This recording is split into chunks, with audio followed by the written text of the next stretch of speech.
தமிழ் வளர்ச்சித்துறை அமைச்சர் சாமிநாதன் தற்போது உடல்நலக்குறைவின் காரணமாக மருத்துவமனையில் சிகிச்சைக்காக அனுமதிக்கப்பட்டுள்ளது தற்போது திமுகவினர் மத்தியில் பெரும் பரபரப்பையும் அதிர்ச்சியும் ஏற்படுத்தியுள்ளது.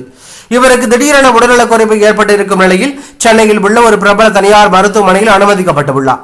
அங்கு அவர்களுக்கு சிகிச்சை அளிக்கப்பட்டு வருகிறது. அவருடைய சிகிச்சை விவரங்கள் குறித்த தகவல்கள் இன்னும் வெளியாகவில்லை. மேலும் இந்த தகவல் திமுக தொண்டர்கள் மத்தியில் பெரும் அதிர்ச்சியையும் பரபரப்பையும் ஏற்படுத்தி உள்ளது.